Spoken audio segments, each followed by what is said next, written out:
Greetings, denizens of the Tri-State area. Jacob Weil here. And Blue Dragon 5. And Dragon, I know we're gonna do today. That's right. With the revival of my favorite cartoon, Phineas and Ferb, officially upon us, Dragon and I are once again firing up the Recap-inator and discovering the series anew, hopefully making new summer memories along the way. Today's episodes are the Aurora Perialis and Lord of the Firesides. So yeah, this is quite an interesting week, wasn't it? Yeah. A very peaceful episode. The next one, the complete opposite. Pretty much. So Dragon, why don't we get into the Aurora Perialis? What are your thoughts of that? What are your thoughts on this one? I thought it was the standout between the two episodes. All right. This episode does have. As we can see here, it definitely has like some very beautiful quality animation here, especially with the Tri-State Aurora. And just overall pleasant episode, and I'm sure there's another aspect of it that you really appreciated. Oh yeah. All right. There's several aspects of this episode I appreciate. Yep, I can imagine. Well, then let's unpack it then. Yeah. So, the Tri-State Aurora, apparently it's this phenomenon that happens once every decade. Yep. So the family decides to book a cruise in order to see it over the ocean. Yeah, but no pets allowed. No pets allowed. I guess the more specific, no platypus, people, you know what I mean, allowed. Yep, exactly. But fortunately for them, someone has agreed to pet sit. I wonder who. Exactly. Hey! Yay! Now, this is not the first time is the first time we're seeing Stacy in the season, or have we seen her at least once before? I know we've heard her, but have we seen her? Like, I think this might actually be the first time we actually see her. Yeah, there she is. We've heard her in the show, before as other characters as well. But Kelly Who, she is officially returned, and let's just take a moment to appreciate Who. Apparently we had her briefly in Dry Another Day, but that's about it. Yeah. But this is like the first time we actually see her in person, I think. Yeah. All right, moment's over. Yep. So it's a cute image, though, just like her and Perry playing video games on the couch. Yep. We even had a bit of a vocal cameo with the game too. Yep, the real, Kelly, who she would absolutely do that if she had if she had a friend who was a platypus. Yes, she probably would. Yeah, only if he was wearing a hat, though. Yep. Otherwise, she drop kick him. She only likes the platypi. You know what I mean? She only likes the beaver-tailed animals that can wear stylish headwear. Oh yeah. And did you notice the Wilhelm scream too? Yes. That was pretty neat. That was pretty neat, wasn't it? Well, they actually recorded that because that's the sound that the platypus people, I know what you mean. That's the sound those animals make when she drop kicks them. She drop kicks and you hear like ah! It's like, you know what I mean. Yeah. Anyway, so Perry does get called onto the ship because Doofenshmirtz is there too, and Yep. Monogram doesn't want Doofenshmirtz to interrupt his Aunt Olga's trip. Yes. So Stacy says, "I'll cover for you, but I'm not giving away this pet money, this pet sitting money." See, if they swapped out pet sitting money for voice recording money, that's Kelly Who says at the beginning of every session, "I'll do it, but I'm not giving back this VO money." Well, if anything, from what I can tell from the title of the next episode, She does actually have quite a major role in that one. Very nice. We need. They listen to our. They actually do watch the podcast. If this episode, this and the next episode are any indication, they watch the podcast. Yeah, I mean, we've already seen instances that they might be aware of us. Yep, we demanded more Kelly Who, and what did we get? More Kelly Who. Yes. We talked about Carl, and what do they do? Got a Carl episode. Exactly. And they even highlighted some of the things we talked about. Yes. And they're even making things a bit grittier this season, Well, too. yeah, we'll get to that. Next episode, we'll get there. Exactly. We'll get there. Pretty much, yeah. If we needed any evidence, it was the next episode is kind of proving the point. Okay, maybe Bob Meyer has some time on his hands. I don't know. Maybe. All right. Oh, yeah. Not enough to reach out and want to be on the podcast, but just enough to, Well, he doesn't know our email, so. That's true. All right, so. He could leave a comment, though. He could. Doesn't, but he could. Or who knows? Maybe he is one of the people leaving a comment, and we just have no idea. Yeah. Well, maybe he gets like flagged. Maybe he just leaves very important comments. Who knows? It's probably one of his alt accounts. Yeah, maybe. And if you're watching, maybe he's that commenter with the Irving like little avatar thing. You mean like this? Oh god! Oh, kill a fire! Oh god! Oh, I'm sorry, Jake. You should. I don't know if you saw it. Look just like you. Oh my god! No, I didn't see a thing. Yeah. Well, somebody needs to acknowledge my existence. Da, da, da, da, da, da. All right. That's when people want to sing "Happy Birthday" to Jacob. That's the song. That's the song they sing. Yeah, I get the sad Hulk music. It's basically if he goes to a restaurant and somebody he probably mentioned himself with the cat. He dropped a very subtle hint to the waitress. Oh yeah, I will have that. It's my birthday, and the side of this is my birthday as well. And it's for dessert. Nothing special. Birthday cake, please acknowledge me. So eventually. When they bring out the cake, they light the little slice of cake. They light the candle, and they'll move very slowly and kind of look back with a little hitchhiker film, da, da, da, da, da, da, da, basically signaling he's gonna take this to go now. It seems like half of this reboot has just been you disparaging me. No, I'm disparaging Irving, Jacob. You and Irving, never the twain should meet. Oh, yeah, sure. That's why you call him Animated Me. Well, is that more an insult towards you or to him? That's the real question. Yes. Yeah, the only person who can answer is Jack McBrayer, but unfortunately, he's not here right now. Ah! All right, so what is Doof's plan? He does bring Vanessa along, too. Vanessa. Yeah, she wrote this episode, didn't she? Yep, technically, Olivia Olson and her father Martin did write this episode. Yep.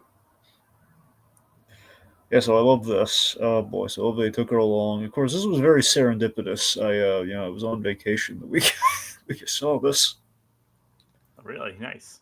Yes, well, it was kind of a lame vacation, but it was more of a staycation. So, honestly, it was a staycation that didn't go really well, but still, vacation was like on the brain when I started. When I started with this episode. Oh, sorry that didn't go well for you. Yeah. Anyway, so they're on the cruise. Thankfully, not a Carnival cruise line. Wait, what's been happening with Carnival? Well, nothing lately, but are you familiar with the Trainwreck documentary series on Netflix? Not really. They do a bunch of kind of one-off little documentaries like under an hour. They're called like Trainwrecks, like the banner, and then like Trainwreck, and, you have the colon, and then that tells you like whatever the subject matter is, and they have all sorts of different ones. Not entirely. Well, anyway, so there's this one. I think it was really well put together. It's called Poop Cruise. Poop Cruise? That's exactly. That sounds disgusting. Yes, but the way they tell the story of this disastrous cruise, so basically, the long and short of it is that Carnival Cruise Line, they they had a very big lapse in safety in which there was like an engine fire and everyone was fine. The engine fire went out like as it was supposed to and everything, but because of this, the electrical system on board the boat was fried, so they were basically kind of stranded for a little bit while they were kind of drifting and kind of waiting for like assistance, right? Yeah. Now, with the electrical system down, apparently the toilets were linked up to this, so the toilets were not functional. So they basically was this thing of like, oh god, the toilets are not working. What do we do? And that's kind of that's the premise of like the chaos that unfurled, where these people and basically they're told like, okay, look, it's like 1-2 days tops, which okay, that's reasonable. And they have like an interim solution that was bad, but it was like, okay, 2 days, anyone can put up with this because maybe you can hold it for 2 days, right? Yeah. And then well, it went on for about over 6 days. Oh no. So yeah, things. Jacob, I don't want to spoil it for you, okay? Because it's really, again, despite the subject matter, I'm looking at it right now. There is this moment in the documentary. It's like I don't know if it's like over 40 minutes or older. It's good. Basically, there's this moment where it's like this thing where you didn't think about it until right when the story, like, oh god, if we connect like point A and point B here, or point A and point C is like, oh my god. If this were to happen, this logically would happen next. And it's like that realization that dawns you like, oh my God, these poor people, what they're in for when this moment happens in the story. It was like a great, like almost like not a matchstick moment, but kind of an equivalent to like that realization, the storytelling. Oh my God, this is in our narrative, the way we've been telling this story. It's like that moment of dread with a single sound effect of like, oh God. I kind of need to watch that now. Yes. I mean, honestly, of all the Trainwreck series, that and Balloon Boy, I think, have been the best so far. It's like, I'm looking at others with like Woodstock '99. Oh, I know that was a major fiasco. Well, that's what I'm saying. So the Woodstock '99 documentary, the one that was done in 3 parts, that was them. Oh my God! Traditionally, they are one-off though, so that is. So that explains how much of a cluster the Woodstock '99 was. Precisely. There's the Area 51 raid, which was definitely stupid. Oh yeah, they cover that. That one's 2 episodes, but yeah. That is also very stupid. Oh yeah, but seriously, the Balloon Boy was very well done. The Balloon Boys are good. We've all heard a little bit about that Balloon Boy thing. This one blew it wide open and kind of makes you keeps you second guessing yourself. It's good. And also Astro World. Yeah. I need to check this thing out. Too bad it's not just like its own series that's like separate things on Netflix. It doesn't. I know. Well, I mean, technically they are kind of collected somewhere on Netflix, but it's like not. I mean, between your phone and like your TV remote, it's kind of like a range difference. So I can't like pinpoint. You're right though. It should be. I think it's that they didn't really know it was going to take off the way it did. And some of them are multiple episodes in themselves, so they didn't want to like the ones that are more than just one episode. That's why they did it that way. All right. Well, fortunately, there's no craptacular cruise in this episode. Exactly. So thank goodness. Yeah, I don't think they can get away with that on a Disney show. No, apparently they can on King of the Hill though. Was that in a new season? In the new season, there is Tiki really didn't like it, and I again look, I respect the artfulness of a well told poo joke, a well told bathroom humor, And there was one in King of the Hill that was like, oh my god, this for the shock factor of what they did without showing anything, but purely by implication and build up and reaction. It's like, wow, I did not see that. I did not think we were ever going to go there. That was remarkable that they went there for that one gag. It was like a buildup of a gag too. It was like, wow, that was an act break. One kind of one heck of a buildup. Yeah. And it was in the new season. Yeah, it was in the new season. Was fantastic, by the way. So good. I haven't even watched anything of it really. That's a thing. I wish I could just like pinpoint you. Like, there's a season in which if you get to King of the Hill by a point where it lands into a groove, and then you get to the new season, like you could jump into the new season honestly with just having a passing familiarity. I think you might like it, but I don't know. Well, I'll see. I mean, and I trust your judgment on it. I mean, just take my word for it. It was very good. I mean, there's 14 seasons now, so yeah, but this is the shortest one ever. Yeah, 10 episodes. Yeah, again, I think that really helped them. They trimmed all the fat that King of the Hill used to have. They trimmed it they trimmed it down. Like, you don't have like Luann and everything's not there, so it's kind of like obviously unfortunate reasons. But Luann's not there, which means we've cut like a whole additional plot line we never really knew what to do with on that show. So yeah. So Doof's plan. Yeah, so so Doof has a travel size-inator, which is the best inator ever on the show, and I love it. Maybe because it shrinks things. I have a great fondness for shrinking tech. For shrink rays. Well, in general for shrinking technology, but yes, the fact that this is a shrink ray that's travel size, Jacob. Did you like the hide and seek episode, by the way, with that? You remember because they built their own shrinking ray to play hide and seek? Well, that's what I'm saying, though. It's that was just more like the usual. I like. Sorry, I should specify. Them just being shrunken, that's one thing. But I'm saying like the ability, like you're using a device to shrink multiple things. All right. Like that kind of like the usage of the shrink. Like I love Ant-Man for various reasons. Even aside, the shrinking gimmick is great, and I love that. And the Pym tech, I love it. All right, that makes sense. But I love it. That first Ant-Man movie, I think it's like it's a nice, pure, simple. Just there's something that's really pure and great about Ant-Man. Ant-Man's made very much in the spirit of like that early MCU. Like I'm talking like Phase 1 MCU, which is really, really lovely. But yeah, so apparently he built this out of their old garage door opener. That's what I'm saying. I love that. I love the homemade aspect, and I love that it's just a refurbished garage door opener, and I think the deep-seated nature of this episode kind of with the travel size-inator with the shrinking tech. You have basically there's one part Honey I Shrunk the Kids, especially for a scene that we have in the episode. In general, just like with the fight that we have, a lot of Pym tech going on there, a lot of Ant-Man, kind of like shrinking things and throwing them at each other, kind of thing. And probably also the overall pettiness of it. Yeah, absolutely. And third one, there's the obscure one. No one's going to cite. 'Twas the Night. Oh, all right, interesting. I have always loved 'Twas the Night. Mainly for the gadget nut in me, because it was always as a kid and still to this day one of my favorite takes on Santa Claus, just in the sense of how he does it. I don't know if you remember 'Twas the Night, but 'Twas the Night was a Disney Channel. Wait, do you remember it? No, I don't remember. I've never actually seen it, but I know it's like that Disney Channel movie that has Bryan Cranston in it. Yes, so basically the way I summarize 'Twas the Night was it's Bryan Cranston stealing Christmas, which is fantastic. It's literally what it is. He's basically kind of pulling the Grinch. It's Bryan Cranston in a Santa suit, pretty much for the whole movie, and he's stealing Christmas. But it's fantastic, and the way he steals Christmas and the way the whole Santa thing works in that movie is Santa Claus. He's he's a reluctant, he's kind of a Luddite using technology to make the rounds, and the main he used like a sleigh that was like that was kind of the reindeer were all sick, so he used like kind of a computer guided sleigh that year.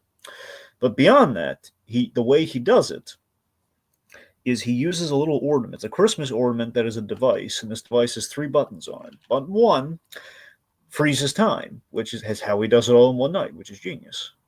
He basically goes to each house and he freezes it, so no time passes. He can do what it can take his time, as much time, space-time continuum, all that. Other button, he basically it's how he gets down the chimney. He basically turns into particles and goes down the chimney. All right. It was early 2000s technology, as you can guess. It's a cheesy effect, but it worked. Yeah. And the TV budget in 2001. Yep. And here's the big one. Okay. Here's the big takeaway. Here's why I'm bringing it up. Third one. How does he carry all the gifts? Well, it was an excellent idea. He basically Ant-Man, before there was Ant-Man, he shrunk all the presents into it's one decently sized, bag of toys, but all the toys are shrunken, and the way in which he picks them is and this is a Santa Claus that doesn't give out lumps of coal. This is a Santa Claus who, hilariously, he has I think you can pull up the naughty or nice thing on the onboard computer of the sleigh, and what it does is it tells you if they're if they're naughty or nice, and if they're naughty, they get a lame gift. So everyone gets a gift, but if you're naughty, you get a lame gift. Huh. It's not what you wanted, but it's just it's like a cheesy kind of a gift is way off base. Like, for example, I don't know if you pull your sister's hair or something or whatever, put gum there, you would get get like an ant farm, or you'd get socks or something like that. All right then. Yeah, I was completely lost, everyone. I mean, it makes sense. The point being, I always like the point being the whole way which we shrink the presents, and it's done essentially with the garage door opener, kind of like what we have here. So Doofenshmirtz's reasoning is that it's called all inclusive, so I'm just getting my money's worth. Now, this reminded me a lot of a SpongeBob episode. And which one's that? The giant clam episode, the smoking peanut episode. I was like, oh yeah, I love that one. Yep, but it's free day. And he's just taking everything. Yep. And Mr. Krabs just taking everything that he could get his grubby little claws on. He's a kleptomaniac. In that episode, yes. Yep. Even the light bulbs. I think that actually might have been probably the first episode of SpongeBob I ever watched. Really? Yeah, I think so. I think I caught it on one of my friends' houses when I was younger. Okay. And of course, it has the famous this is it. All of the clues are coming together. It was me. It was me the whole time. The friend and the Patrick and the peanut. The merriment, the peanut, the Patrick. Oh God. Anyway, so Vanessa's kind of annoyed that Doof's just stealing everything, but I think she's kind of ambivalent about it. I don't think she's annoyed.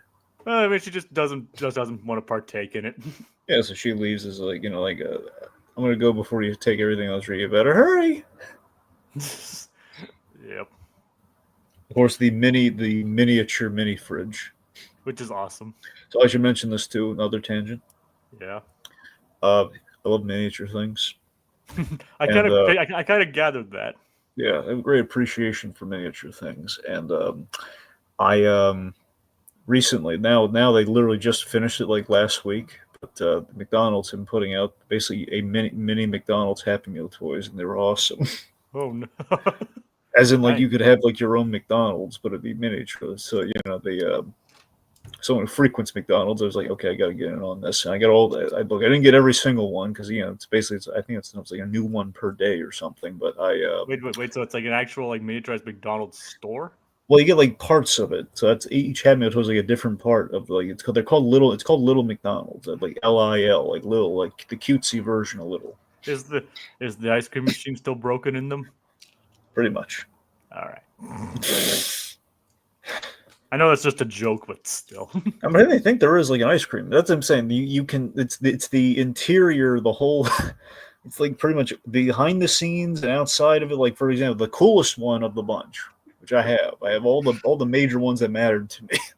I have the exterior of the restaurant, which basically is so awesome. If you look inside, you can see the little booths. The interior of the restaurant is in the little miniature storefront. Sounds good. So you have that. You have the sign. You got this one I found was adorable. This was the last one that I got. It was it's the Happy Meal toy display, and there's a sticker, and the sticker is of the little Happy Meal. It's a miniature of a miniature in sticker form inside. Yeah. So it's like a Drost image. Yes. Nice. So it's So there's that, and they had the booths, and you can the menu items on the trays, you get the burger, you get the nuggets, you got the stuff like that. But yeah, it was really cool. And they have the fryer and the kiosk and the drive-through stuff and all that you could have gotten. So it's I'll have to look into that. Yeah, but it was really neat. I was happy I got the little building exterior. All right. Anyway, yeah. So Doofenshmirtz, he has the miniature mini fridge, which is what made me think about that, which is just adorable. A mini fridge is nice for convenience sake, but what's Lawrence doing this episode? Well, he wants to explore the ship within, get stuck in a conga line. Yep. Meanwhile, Linda convinces Candace to go to the spa with her to help us unwind. Yep, the mother-daughter spa day. Yep. which ultimately does work. Yeah. Which is nice. So the boys decide to enjoy their day on the cruise ship, including cannonballing into the pool. Antiquated, what was the, Antiquated spherical artillery. Yep, antiquated spherical artillery. Cannonball. Well, Chef, you want to say it the easy way. Yep. So we had to make some giant blocks for the kids. Which is nice. But then there was a dilemma. The overcast. Yes, the overcast threatens the Aurora, which would block it from view. And then we have, I think, the smartest joke in the whole episode. It's like, all right, time to go inside. Time to go into the casino where we lose track of time. It's time and spatial awareness. Pretty much, yeah. And we actually see it later. So I love this. It's so accurate because again, you go in that casino, you're gonna you'll never, like, for example, if you go to a casino and you're there forever, like, you go in like it's daytime, you leave it's nighttime, kind of a thing, or vice versa. Yep. It's like to the alcoholics at the bar. They go in and it's like it's morning. Ah, the light is so bright. It burns. My eyes. But yeah, like, it is kind of. It's all again. This season's been getting very real lately, hasn't it? Oh yeah. I mean, especially considering like the last episode with Carl, the therapy episode. I suspect that's something that Olivia Olson either put in about her father or Martin Olson put in about himself. I hope not. I mean, he could just like the casino.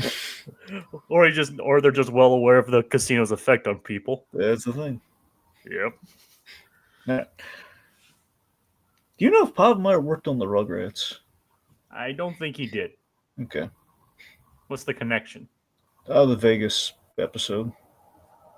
I don't know of the Vegas episode in Rugrats. Oh, fantastic! Yeah, Tiki and I love it. It's the basically this little special they did where they the babies and their families go to Vegas and like shenanigans ensue. They get separated and they're like everyone like trying to find the kids and it ends up in like kind of the parody of the Siegfried and Roy magic show. Oh, I think I did an image for that one. Yeah. The vacation. Yeah, that's the one. So I know the episode you're talking about. I just never watched it. That's great. I believe it. I need. So it was a beloved VHS tape, my friend, because you had that, and you also had on that you had the Grand Canyon episode, and I believe the Ice Cream Mountain. I really need to watch Rugrats. Yeah, or at least early Rugrats. I'd say golden years are pre-Dill, then post-Dill's fine, but post Rugrats in Paris, that's when the drop-off is. All right, I'll have to keep that in mind. Earmark it by the movies. The thing is, I don't know when the movies. Well, no, it's simple, Jacob. Again, like, so Dill is born. That's the Rugrats movie. So everything without Dill, it's pre-movie. Okay. Then then we have Dill around, Dill around, but no Kimmy, no Chucky's sister from Rugrats in Paris. Again, you're in the middle. After Rugrats in Paris, when Kimmy's there, you're after Rugrats in Paris. Okay, I'll have to keep that in mind. Pretty simple. And then I'm guessing the next one is Rugrats Go Wild.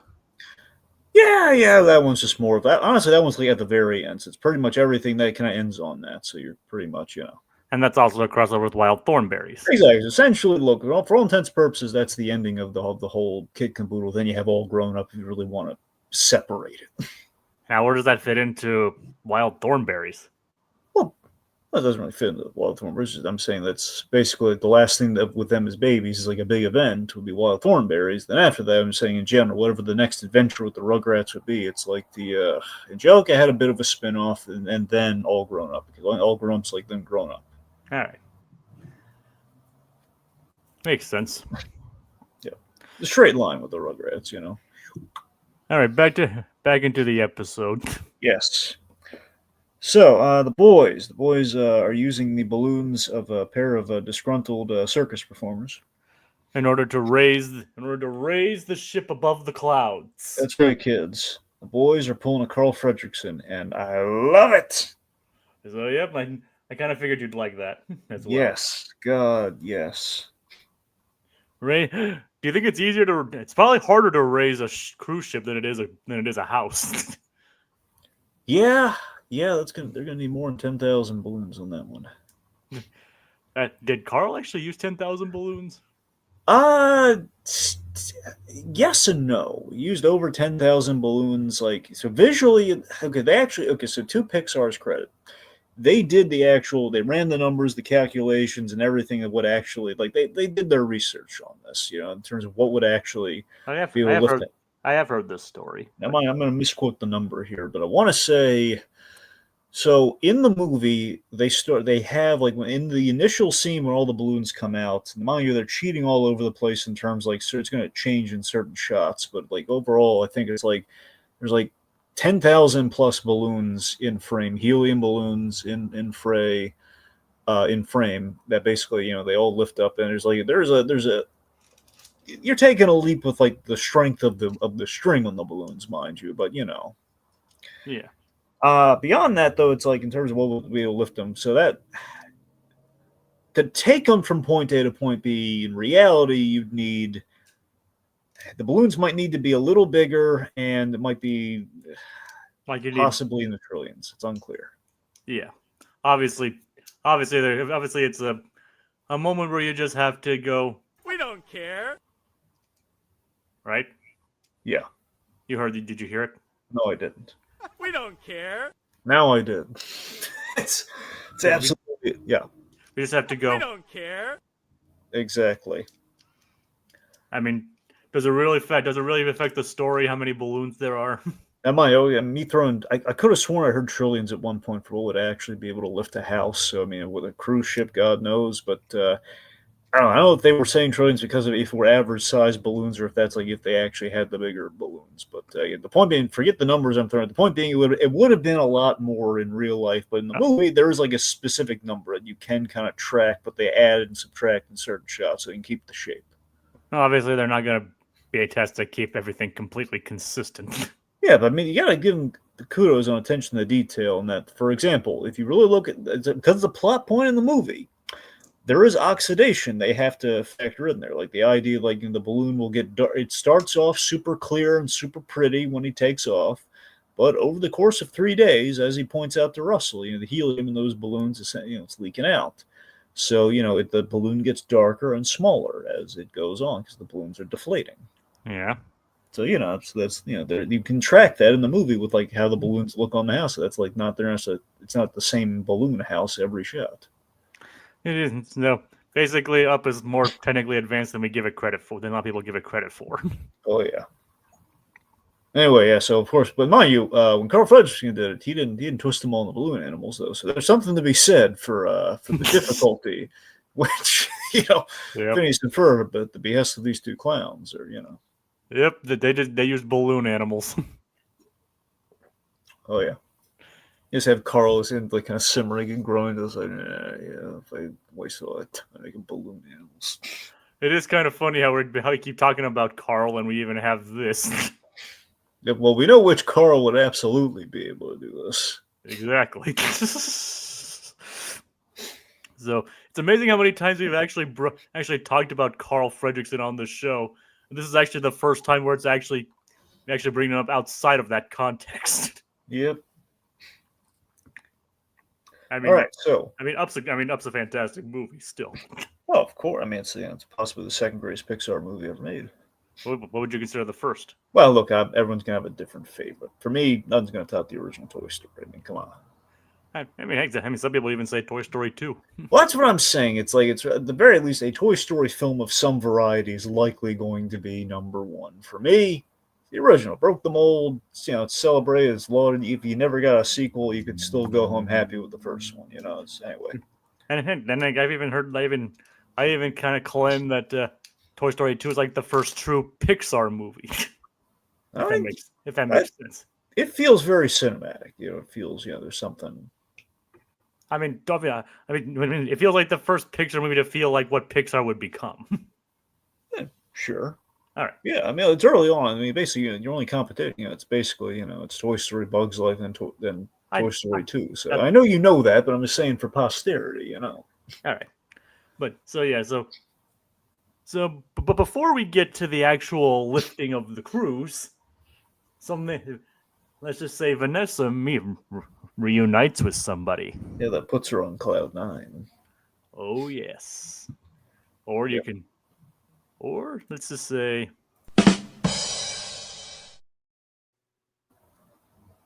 haven't done that in a while, have we? Oh, because we haven't been that funny. Yep, unfortunately. So who does and actually, considering the image that shows up in that video, it's kind of appropriate who she meets up with. Yeah, she has an affair with Francis Mount. No, I'm kidding. So Vanessa. Dragon. All right. So Vanessa is reunited with Monty Monogram. Yep. Oh yeah. By proxy of Olga. No, not the sister from Hey Arnold. Other Olga. That Olga's actually nice. Yeah. Well, both Olgas are actually nice. Well, that's true. Aunt Olga's not too surly or anything like She has that. poor foot care, but otherwise she's, Olga from Hey Arnold, she's actually a nice girl. Yes. Very naive, but very nice. Despite what Helga says about her. I got family that reminds me of Olga, for better or for worse. I won't pry. Yeah. Unless you don't. That's complimentary. That's all I'm gonna say. It's complimentary, though. I mean, I always like Olga. Every time I see Olga and Hey Arnold, I was like, oh man, she reminds me of like the positive reminiscence. Well, that's good then. Yeah. Of course, they mind you when Olga's like, she's spiraling because she got like a B- or something. It's a little, Monty. Monty. Hey, Claude, by the way. Yeah. We know what he came here for. He came here for the return of Monty Monogram. Oh yeah, and it's definitely nice to hear Seth Green again. Yes. Oh, did you watch the Robot Chicken special? Which one? I mean, the new one. No, I didn't. Unfortunately, I've watched very little Robot Chicken. Oh, well, you've watched the Star Wars specials, though, right? Yes, mostly. Mostly. I don't think I've seen all of them. There's only like 3 of them. I think I've probably only seen like the first 2. Okay, watch the third one. All right. Is it on Max Dragon? Last I checked. How long? I can't promise. Of all the things on Max. Somehow, well, I don't think they're in a position they can get rid of adults, because if they do, they have nothing. That's all people are. The only they still have Batman the Animated Series. Well, I mean, that's the real one. It's a question. The DC stuff, their days are, they're likely numbered, but it's just, Yep, there is Robot Chicken. Yep. Which one is it? Which one's the new one? Well, the one's a self-discovery special. I mean, look, I'm not going to say it's the best Robot Chicken ever, but I'm just saying it's more Robot Chicken. Okay. I think it's like basically how they're doing it now. They're going to be doing is like specials versus seasons. But yeah, Robot Chicken is still on Max. Yes, HBO the point Max. being, Seth Green doing the voice. Yep, created Robot Chicken. Yep. But it was great to have him come back. Of course, we love some Seth Green, but we also, especially, I always really loved how Seth Green played Monty. With like the older boyish charm, kind of. That's what I'm saying. Like he's not, he's not playing the usual comedic strengths of Seth Green's playing as a really earnest kind of nice guy. Yep. Not in his usual wheelhouse. I mean, he's closer to Scott Evil than anything else. Exactly. It's pretty much Scott Evil, pre Goldmember. In this case, Scott Good. Yeah, there you go. It's Scott Good before Goldmember. I mean, I'm only saying. I don't need to explain the joke. Yeah, we have a big Austin Powers reference in the next episode. We'll get there. Really? Yeah. All right. I'm surprised you. Come on, you know it. It's been ages since I've seen anything. Oh, Austin come on! Powers. We'll get there. You might have to remind me. We'll see. I don't know. All right. The point being, these two crazy kids, they're hitting it off, and Olga's trying to get the two love puppies together. Olga? Yeah, always trying to get them together. Oh yeah. Yep. So just go off with nice girl. Yeah, well, the nice girl. I'll soak my feet. Her feet are disgusting. Yeah, oh, they're gross. Yeah, it's kind of like that gag from the Fairly Odd Parents. Like, you're not that scary. Here's your picture of Grandma's feet. Now here's the question: what's scarier, Grandma's feet or Super Toilet? For my money, Grandma's feet. But I don't know. It depends. Is Super Toilet used or not?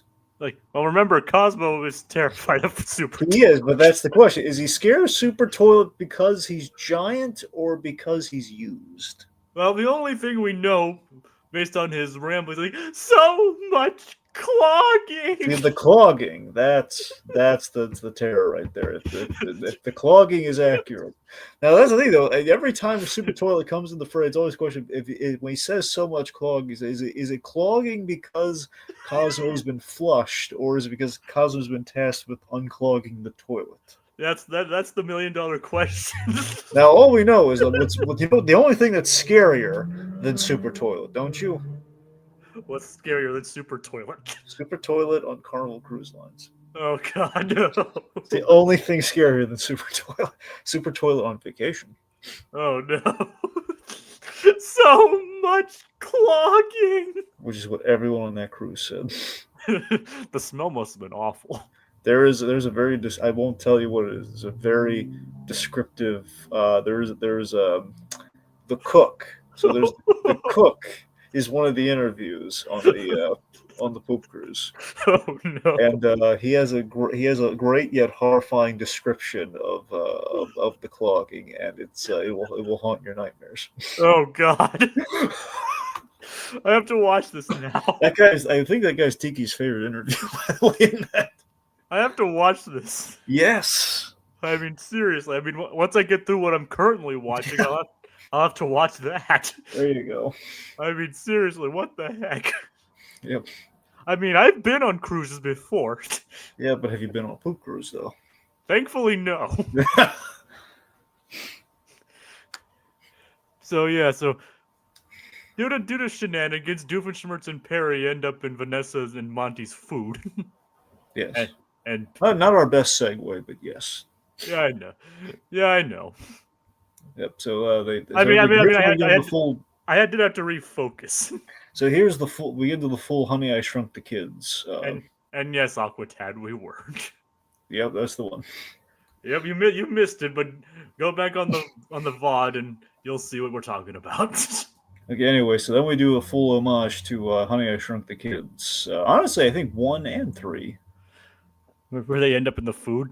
Yes. Here, you know what's weird? With Honey, I Shrunk the Kids. It was years before I actually watched the first Honey, I Shrunk the Kids, because here's the thing.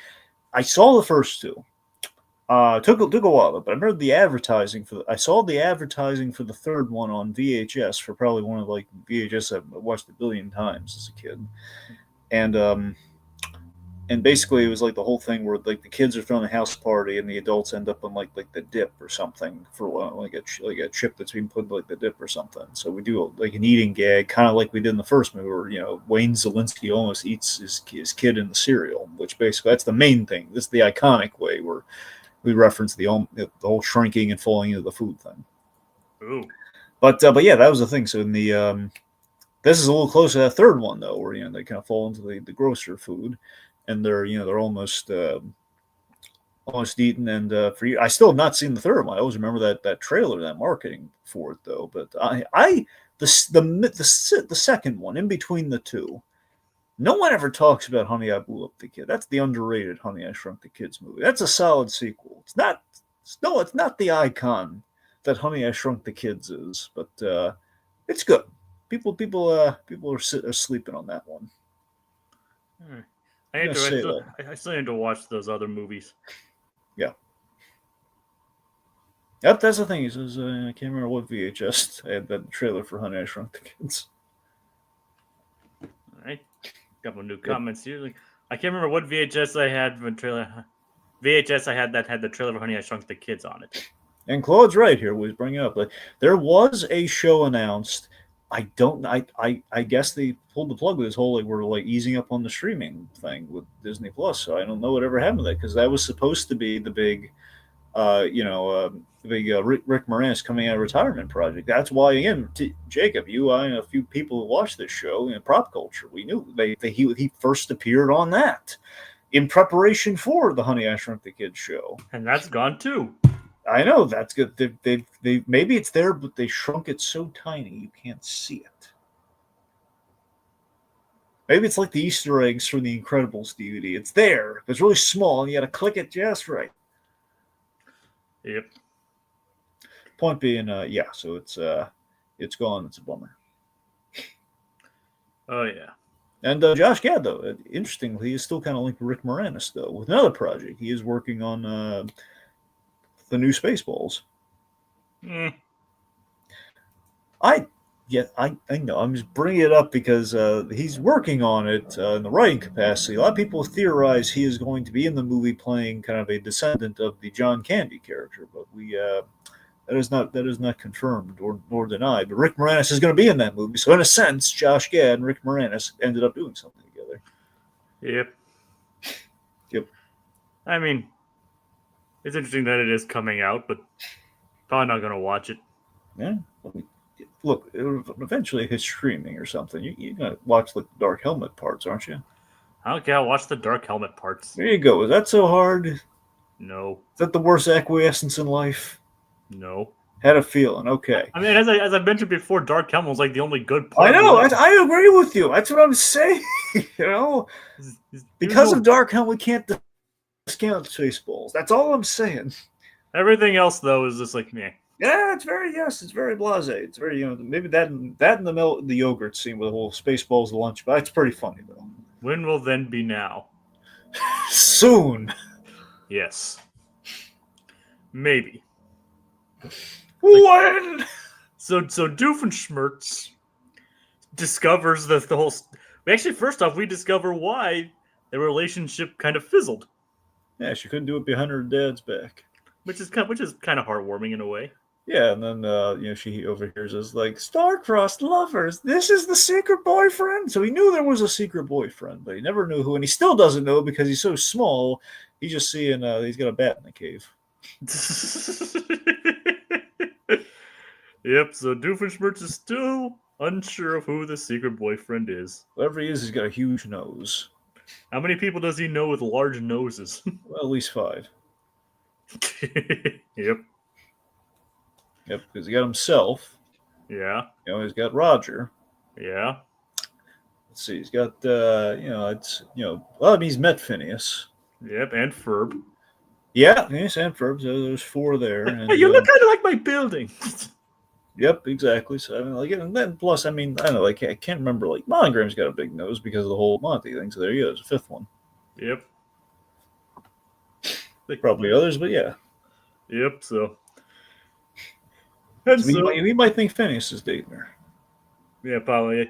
Yeah, it's like, hey, you have a very weird nose. You know that? Actually, he could legitimately think it's Ferb. Now you think about it. Yeah, I mean, based on, and if they decide to keep Act Your Age as canon, they should. Which they should. They gotta. It does happen. Yep. Ferb and Vanessa do get together. Yep.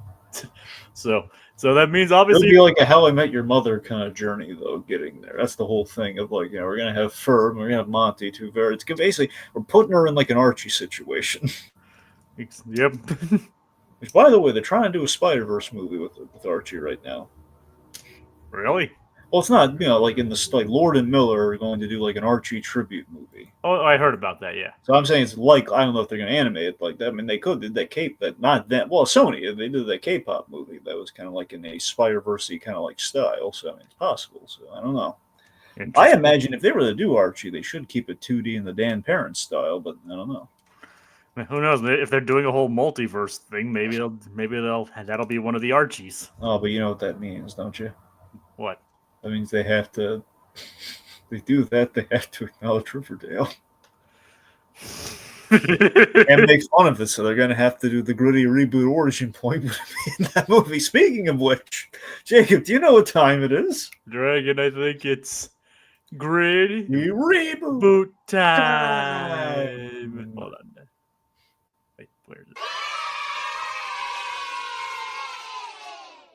Ritty. Why? Says I. Archieverse movie? Pretty much. So, Dragon, what brings you to the gritty reboot this time? Well, first off, we're gonna get ready to cheer, kids, because we're gonna have a lot of that in the next episode. But right now, they get eaten by Monty, and it's pretty graphic, honestly. It's on its own. Like we see him, Doofenshmirtz is almost eaten whole by by Monty. Monty almost committed accidental cannibalism. Yeah. I mean, I was shocked by how like genuinely. Oh my god, they even got like the genuine like grittiness of like the teeth in there too, of like the whole unsanded like undersides of the teeth. Yep, like you get to see him like chewing on his food. You get to even the uvula. It felt very Dan Swampy pulling from their Rocco years. Yep, even though that was like what 30 years ago. More or less, yeah. They've been in the business a long time. Yep, you sold their first dime. Yep, I've been in business a long time, boy. God, it's still a good joke. that's the whole time. Like and he was like, "Listen, you crustaceous cheapskate, Scrooge been living at my house driving me crazy, and you want to hurry him back on me with a stupid dime." God, I just love it. Every time I rewatch that episode, I kind of have to go back a few seconds. Just like, oh god, look, just this SpongeBob has had it up to here, and he's never been like this until the SpongeBob movie. He's never been like this, Mr. Krabs, where he's, well, I guess his date with Mrs. Puff as well. But the point being, like on an instant, like just strangling Mr. Krabs, that he is going to kill him if he doesn't rehire Squidward. And then turned out he was in his pants the whole time. Yep. Mr. Krabs slowly put on weight. Yep. It's kind of funny that SpongeBob at sometimes can barely like lift like a stick. And yet, when properly motivated, he can like lift buildings. Yep. Yeah, cartoon logic. Well, we know he can lift a pencil. I am SpongeBob, destroyer of evil. Take it easy, it's just a drawing. God, the line of that series. I just think if you had the sum up, take it easy, it's just a drawing. A part of me, and I say this only half morbidly, a part of me thinks, very tastefully, that would have been a really nice thing to put on Steven Hillenburg's tombstone. Aw. I say that lovingly, though. I'm just, I know, but it was a shame, though. I'm just saying that would have been like a lovely, like, either that or like, you know what? But here's the better one. Okay, we should put he was number one. That's what it should have been. Where's the leak, ma'am? Leedle. It's like, of course, from the same Finland. Okay. Why does he shout Finland? Because it's funny. Yeah. All right. Well, it's also if you erased the line in Finland. That's how the eraser works, kids. Yes. All right, anyway, yeah, so Claude also brought up like K-pop Demon Hunters. Yes, which, by the way, good movie. I haven't watched it yet. Well, I think we leaned heavy into the music, but it's look, that's musical. Obviously, maybe look at the music's less. Sorry, the music's kind of like there's a lot of songs that we do, but the main issue I have with that movie is I think they wrote themselves into a corner by the third act. But that's just me. Otherwise, it's great. Love it. Yeah. All right, I had to give that a watch. It's like so the boys do manage to get the ship above the clouds. Yep. It's amazing that we're finally getting to this point after 54 minutes. Yeah. We've had a lot of tangents this episode. Yeah, well, I mean, I know we're wrong. I'm having a good time. I don't know if that's a reflection in the show's favor or not in the show's. That I don't know. Well, it's probably less of a reflection towards us. Yeah, we're not more doing our job. No, but I mean, heck, this is like what the How many episodes have we done? This is now the 136th stream we've done. I guess, yeah. I think people have come to expect it by this point. All right, let's see. So, let's see. Okay, okay, I admit, okay, the napkin runner was a bit. I didn't care for the napkin runner; it was a little much. Yeah, it did kind of. Wasn't really that funny. Like, it just felt kind of rambling. First of all, why really they're going to do like the whole recycled fancy napkin thing, where it just feels, it should be a paper napkin which you throw away. Well, don't unload it on the busboy, but I don't know. Yep. They had very nice music though. So with the Tri-State Aurora comes around. Very nice. Yep. And believe it or not, it's actually sung by the same person, the same woman who sang the Pet Wash song. Very nice. Yep. Sophia James is her name. Yeah, they gotta give her more work. Yep. I mean, but the funny thing is, I just found that out. I was like, you can't tell they're the same person, but Oh. But yep, she also sang Pet Wash. All right, so seriously, we're underselling it, but it's close. It is a really great song. The music was very on point. It is, and and the thing is, the Aurora itself, the set piece isn't played for like the show's usual comedic beats at all. It's actually played for like the awe-inspiring feat that it is. It feels very Christmassy. Kind of, yeah. It's like kind of appropriately since we talked about Up. It does kind of play into the majestic nature of the Aurora itself. Oh yeah. Now the only thing they need to do next is watch an eclipse. Yeah. They haven't done an eclipse yet. Yeah, well, we need to invade the Fire Nation before that happens, Jacob. Okay, do you see a Fire Nation? Unfortunately, no. But we're not there yet because everything changed after that point, Dragon. Yes. That hasn't happened yet.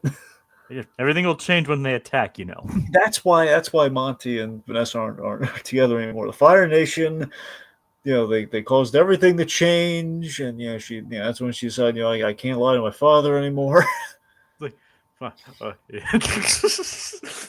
Doofenshmirtz would be able to grew like a giant, like kind of a pointy goatee, and I scarred Norm's face. It's a whole thing. Write that down.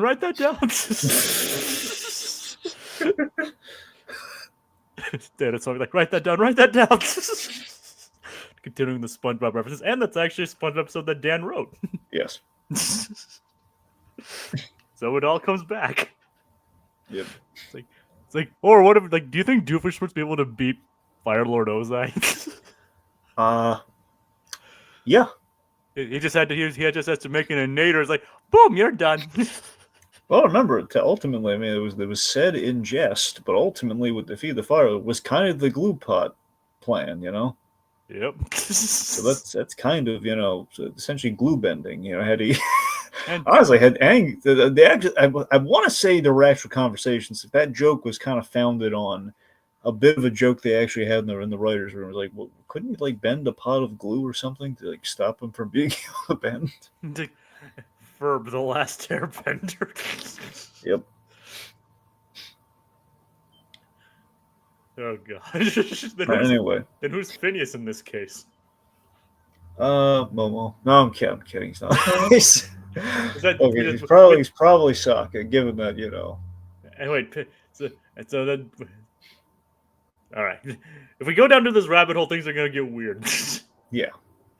But definitely Perry would well, actually, wait a minute. Would Perry be Appa or would he be Momo? I would go with Appa, considering they kind of have a similar shape. Yeah, I guess. Yeah. I'm just saying that because I don't know, but he sounds like Momo though. Literally. Well, yeah, because all three of them are voiced by D. Bradley Baker. I know, so that's the thing. But I mean, technically, here's on two sides because Candace might have to be Azula. So if Candace is Azula, that would mean Phineas has to be Zuko. Yep. And he's hunting down Ferb. Pretty much, yeah. Perry would be the boomerang. Well, Aquatat says, Perry, you always do come back, which I think he'd be the boomerang. Yep. So I don't know. It's kind of unclear on that one. Then who'd be Combustion Man? Oh, wait, it would be a great Sokka. What? Baljeet. Then who's Buford? I'm thinking, all right, maybe Buford's up, but you ever think about that? So they're writing Buford. Maybe. I think they're writing Buford. He'd be down for that. Yeah. Okay, maybe. Oh, you know what? Okay. It's a complete random tangent. No one cares about the show anymore. Okay, so Oh god. Vanessa might be May. Well, you mean one of I mean the girl that Zuko. Yes, the one with the knives, Jacob. Yes. Then wait, wouldn't that mean Ferb would be Zuko? Yeah. Oh wait, yeah, that's what we said. Yeah, we said. Oh wait, hold on a second. No, you're right. Forget what I said. No, you're right. Not my. Yeah, I guess.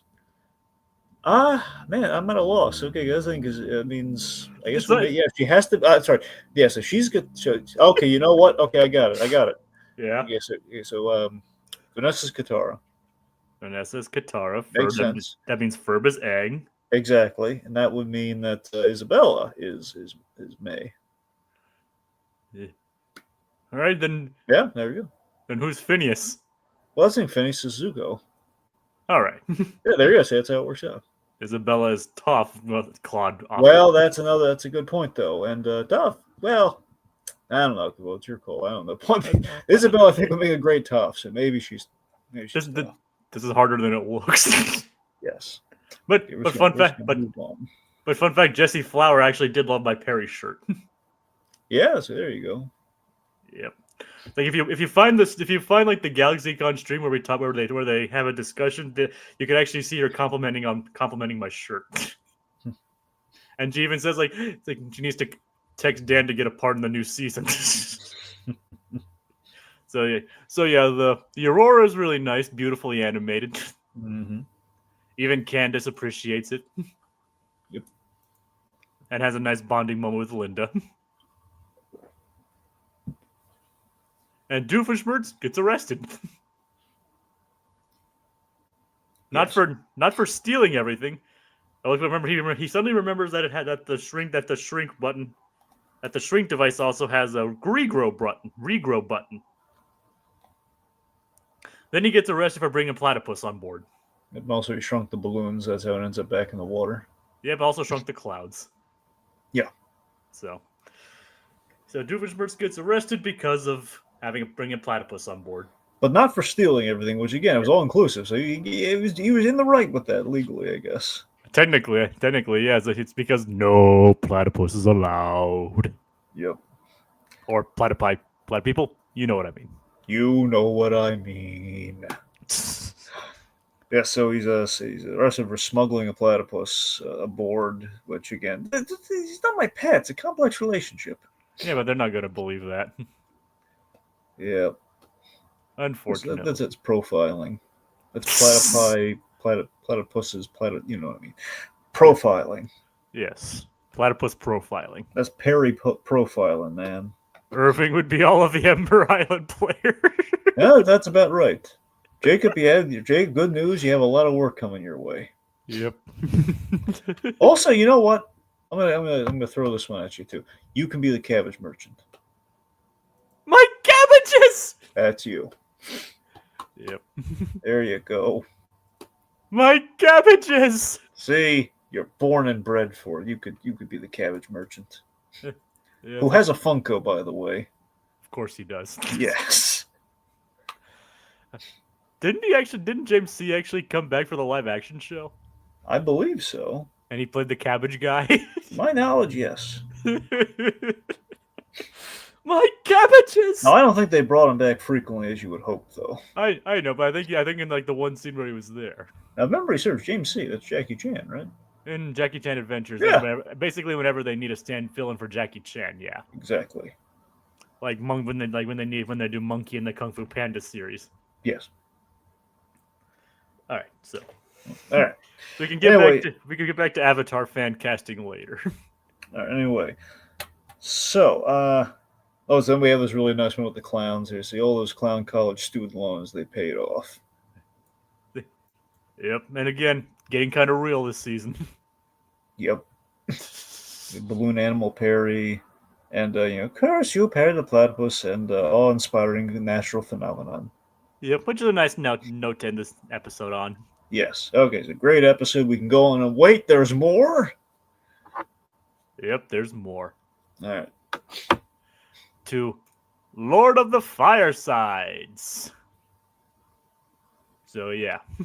Yes, this is pretty much the Gritty Reboot episode. Pretty much.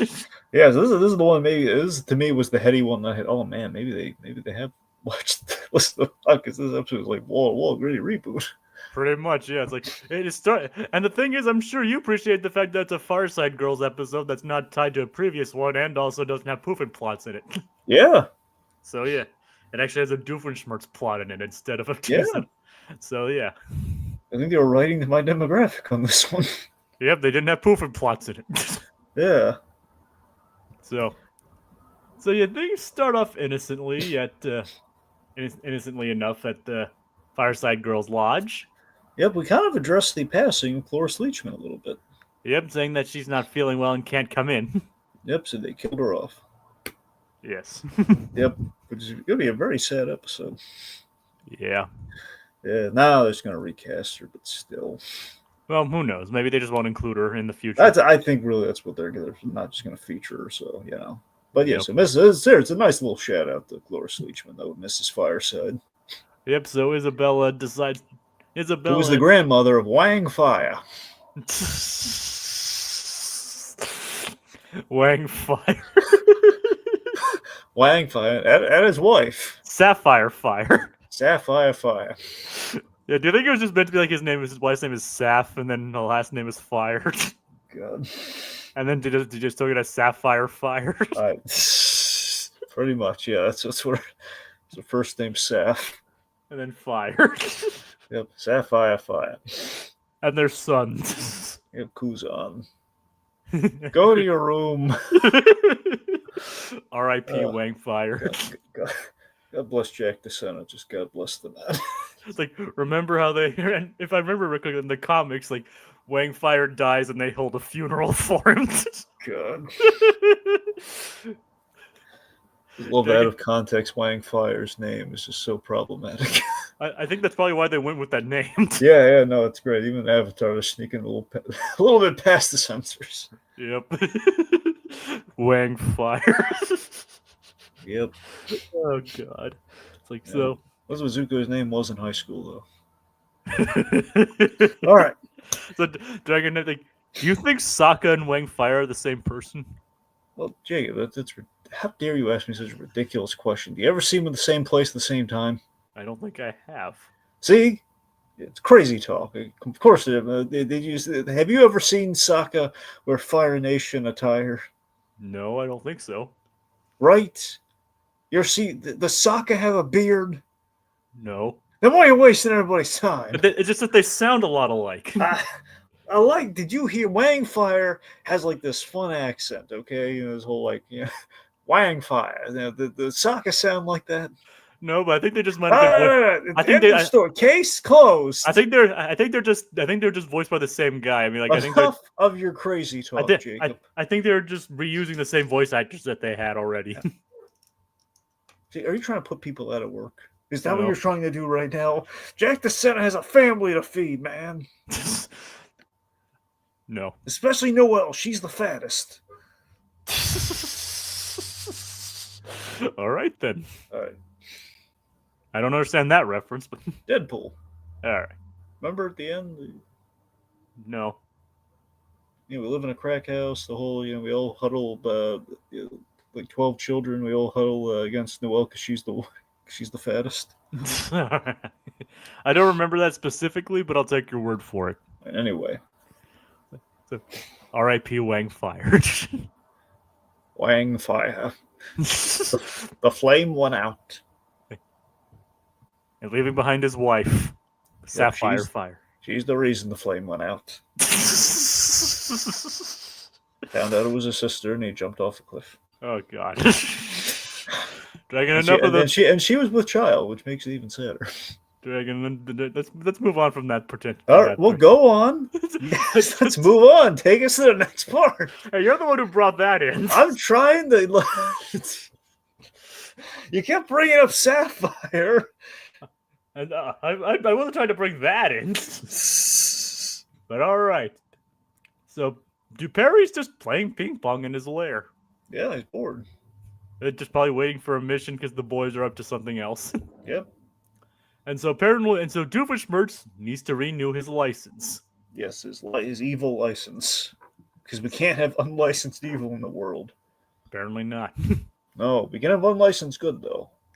Okay. According to Monogram, which is probably just an excuse. Mm-hmm. It's like, it'll make Carl happy if we renew our good license. So Perry's got 2 tasks.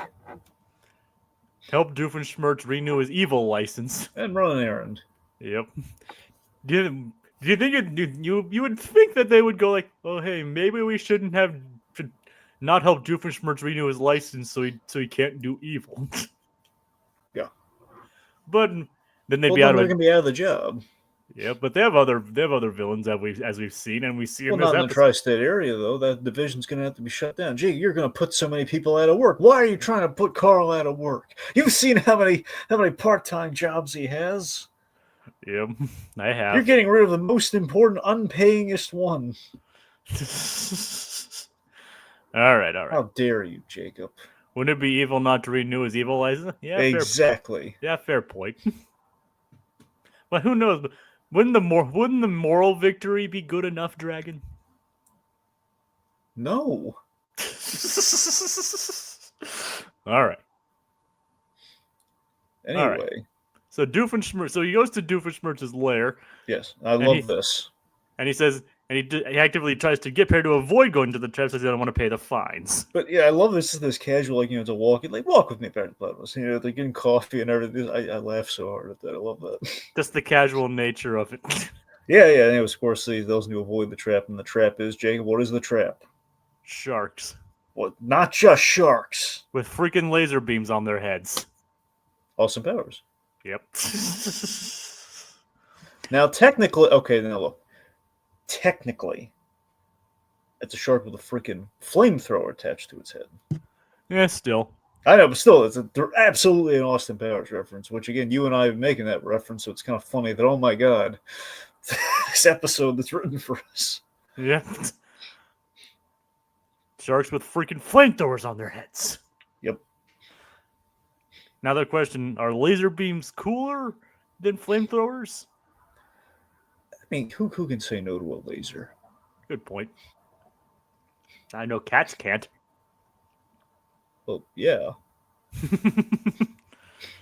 All right, so. $1 million. Hey, that's actually not a lot of money today. Oh. $100 billion. All right. Oh god. It just cracks me up to learn that, Mike Myers basically, whether he got it from Dana Carvey, that's for debate between the two. And the point being that the voice of Dr. Evil is based off Lorne Michaels still cracks me up to this day. Yeah, I heard you mention that before. That's an impression of Lorne Michaels. I've told you about Bill Hader's impression of Lorne Michaels. Yeah, I think it was in the same context as you talked about Dr. Evil being a reference to that too. Bill Hader, basically his impression of Lorne Michaels is Lorne Michaels like name dropping serial killers, which is still still so funny. Yeah, you did mention that in one of these previous episodes, I think. Yes. I don't remember which one though. Yeah. 1 calorie, not quite evil enough. Nope. Did you notice, Dragon? On the rewatch that the Inator? He's talking about how he doesn't want it to be activated because he doesn't want to get in trouble. But did you notice that the tip was actually faintly glowing? Well, yeah, it was the pigeon. Yep, but the tip of the Inator was actually glowing. Yeah. So a bit of subtle foreshadowing there. Uh-huh. Something that you would probably only catch on a rewatch. Oh yeah. But what could it possibly mean? Yeah, we don't know yet. Because we don't know yeah. But so back to the Fireside Girl lives. They're deciding between vanilla or red velvet cupcakes. Yes. Everything seems to be going fine until Gretchen suggests red velvet. Prefers red velvet. Dun, Oh dun, wait, no. dun. Well, no, they all do a vote, and then it's just it's an uneven vote. Well, it's like Gretchen interrupts the vote to say she prefers red velvet, and then the other girls start clashing as well. Yep, and yes, Gretchen's out for blood. Well, she's out for frosting this episode, man. Yep, red frosting. Well, no, not red. She's well, it's not how red velvet works, but okay. Red velvet frosting. Well, no, the cupcake is red velvet. Yes, It's just chocolate frosting. but still. So let's just say this: Gretchen's wrong on in so many senses of the word. One, because red velvet stinks. Well, everyone has their taste, Dragon. You're, in my opinion, but I'm just saying, you know what the taste of red velvet is? What is it? Exactly what it sounds like. It's like a red couch. It's like you're eating a red couch. It's like, do you need a refresher on the Fireside girls? Dragon, like what their names are. Let's see. Gretchen. There it is. Oh, well, okay. So Ginger, who is Stacy's sister. Yep. Got Holly. We got Katie. Addison. Was Katie the one who was heat exhausted that one time? No, that was Addison. Okay, that was that. I knew that was Addison. It's Addison. Addison's a troublemaker here. Addison gives Isabel some sass here. Yep. Addison notably has the distinction of having the only Fireside girl to be named by Ferb. Yep. I And we have obviously not counting Isabella. Right. And Millie and Gretchen. Yep, Katie, Millie. No one cares about Millie. There And let's face it. all right. And then Gretchen, the usurping everything. There's Gretchen's been Buford likes Gretchen. Like, I don't think Buford likes Gretchen. I think he's just like, I think you're conflating like alternate dimension Buford had being slapped by him. Like, I am so in love with her right now. But didn't he also kind of like her in the Night of Living Farm system? Well, that was a result of the slap. Right. Like, I don't think it's like a legitimate thing where he has a crush on her. Okay, fair enough. I mean, it'd be cute, but I don't think it's a thing. Okay. Regardless, yes. I mean, look, on principle, in terms of where we come down on this debate, I mean, look, I want to be clear. If it's a choice between the two, I don't want vanilla. I want chocolate. But Did you say chocolate? Chocolate. So as far as the cupcake goes, my preference: chocolate cupcake, white and/or vanilla icing. That to me, that's the cupcake to go with. All right. But Well, honestly, just as long as it's the cake itself is chocolate, put whatever icing you want on the top, just so long as it, regardless. But the only options they have are vanilla or red velvet. So the moment I heard that, I was like, oh my god, red velvet, yeah. Yep. So I do not care for red velvet. And honestly, here's the thing: before they put out, and this is where I go on a long tangent, no one's going to care about. So going to the grocery store all the time, they always have like you go to the bakery. In the bakery, they have like these. They used to be called Loft House because every bakery has like a different name for them. It's like this little like plastic container full of these cookies that are delicious. They're fantastic. They're basically it's the beautiful union between cookie and cake. It's like take a bite in this. It's like your birthday every day kind of a thing. It's basically it's the fusion. It's a cake like cookie, and seasonally they had them in chocolate with an icing like a white or a strawberry icing, depending like if it's Valentine's Day. nice. And like they used to have a lot more variety. Like it used to be like around the holidays, for example. Like fall and like Halloween and November, maybe September, you have like orange icing. It was perfect. And sometimes you have like themed sprinkles, and regardless, yeah. Then come Christmas time, you had little Christmas trees and stuff on like with white icing. It looked great. Then again, you go to the grocery store every time. You're gonna see, folks. If you're at home, right now, you go to any grocery store, you're gonna find either red velvet, or most likely you're gonna find just like the white on white. It's gonna be like a vanilla or a sugar cookie with like a vanilla or white icing on top, or basically any other color ice. You can have any color icing on top, but it's gonna be like a white cookie bottom, and always disheartened me.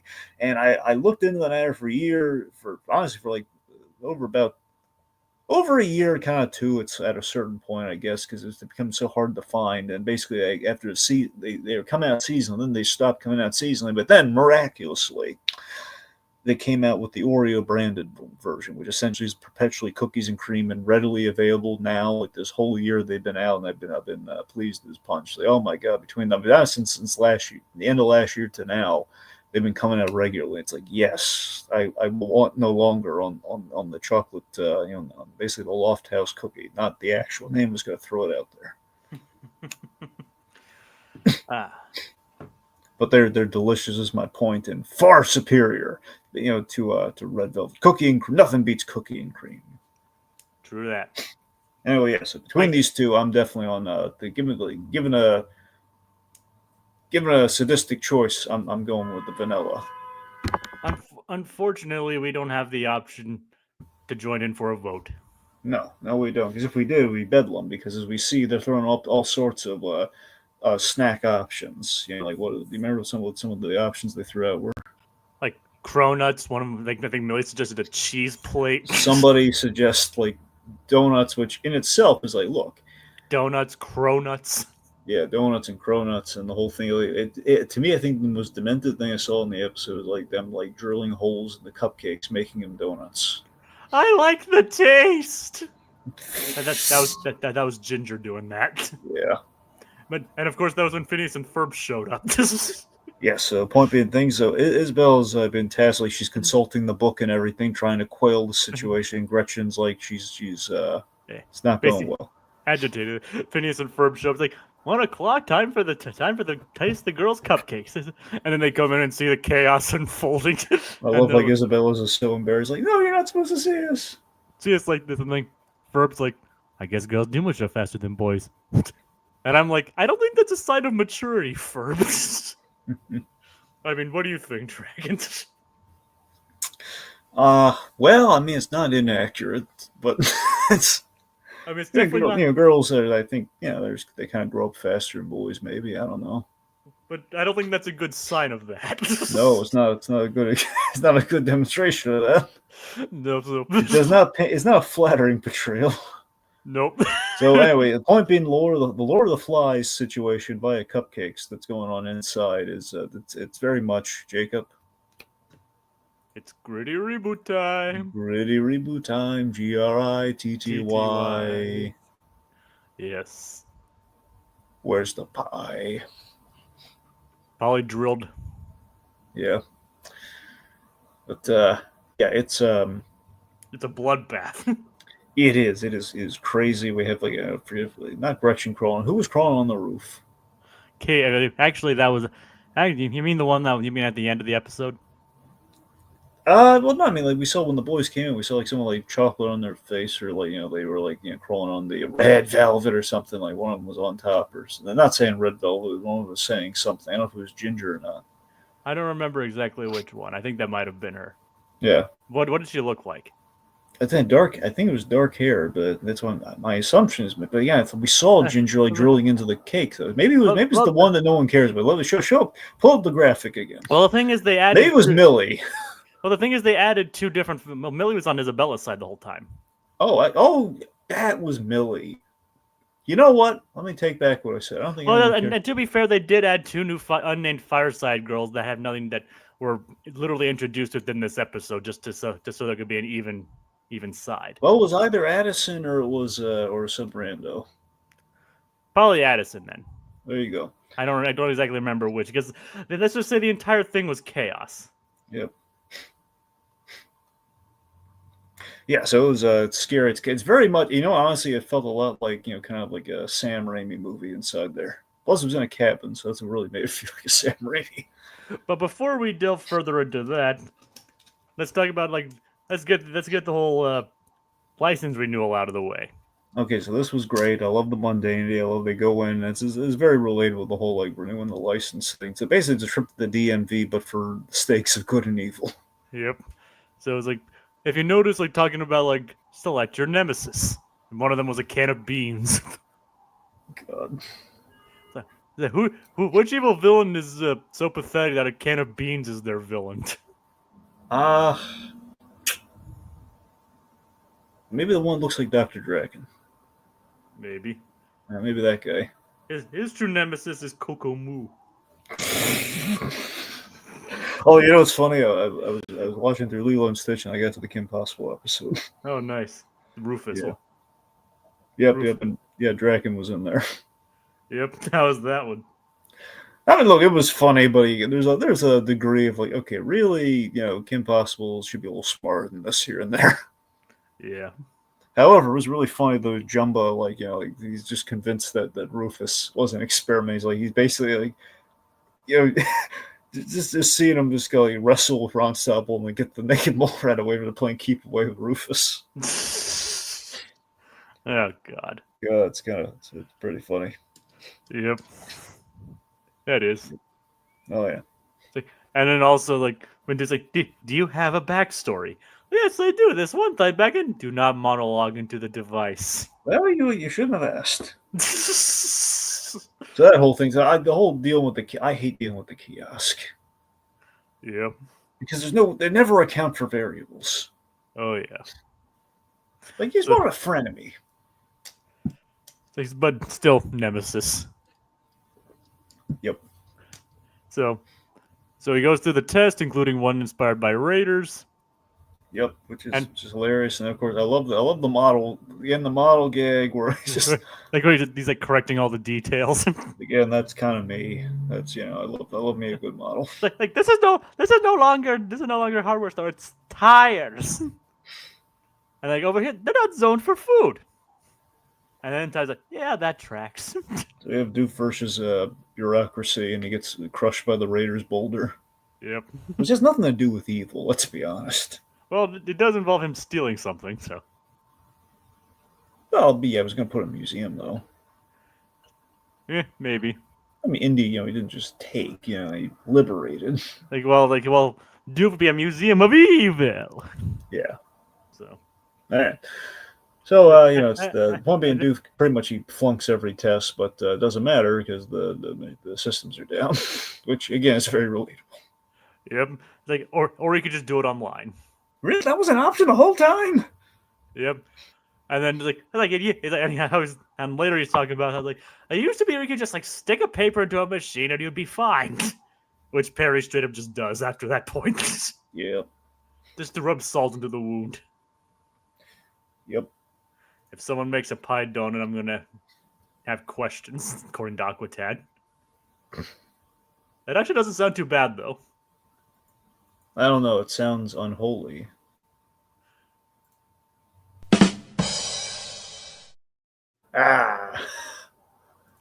It's a museum-inator. Also from Aquatad. Mm-hmm. But yeah. I mean, they do have cakes with holes in it, so it wouldn't be... But that's a sponge cake, though. It doesn't count. I mean, I'm just saying, it wouldn't be too hard to make a pie with a hole in it. You sure about that?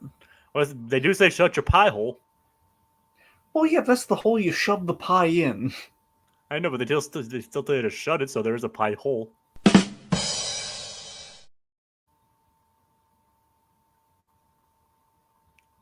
Dang, all right. I know. I'm just being facetious, Dragon. Okay. See, Hugh Neutron would be very ashamed of you right now. He would send you to the Shadow Realm. It's right out there past the Chick-fil-A. Yep. I actually live pretty close to a Chick-fil-A. See there, that's where he's sending you, right there. Just right down the street next to the Chick-fil-A, which actually isn't very far from my apartment. Yeah. Like, so I wouldn't have. So he just sends me there. I would just be able to walk back to my apartment just fine. Yeah. Actually, I've been speaking of Yu-Gi-Oh! I've been going through a little bit of GX again. How's that going for you? Oh, well, okay. Let me actually clarify. I haven't been binging through GX again or anything. I've been like Jordan Fringe has been doing coverage on Yu-Gi-Oh! GX, so it's been kind of like he goes pretty in depth. He kind of covers every episode. So it very much feels like a binge. But it's been honestly, I was getting to the point where I dropped off of Yu-Gi-Oh! GX. So he's on I haven't caught up there yet. So far as all the stuff I remember. So it's been nostalgic to say the least. Are you gonna stop when it gets to 5G? or 5D, whatever it's called. Well, that's the thing. Out of morbid curiosity, I'll probably keep on with that. That's going to be a while for them, because GX is there were like technically there were 4. Here's the thing. Apparently, I had no idea about this until this video. Apparently, he's doing it in 3 parts because like basically season 1's all covered in like part 1. A lot of the dark stuff happens in season 2. And so it's basically that's kind of part 2. Part 3, though, is going to be seasons 3 and 4. I knew there were 3 seasons. I did not know there was a 4th season. Apparently, the reason for that is that it never got dubbed in the States. So it's Huh. Yeah. So apparently there was an ending no one ever saw of GX. So it'll be interesting. So 4 kids didn't get to. No, 4 kids never got to the 4th season. And yet they did 5D. So explain to me how it works. Apparently the kids demanded reckless motorcycle dueling. Apparently that's what the kids wanted. Was 5D like less dark than the 4th season? Well, it's more stupid than dark. Well, I mean that doesn't. Well, they had their limits on what they would adapt and what they wouldn't.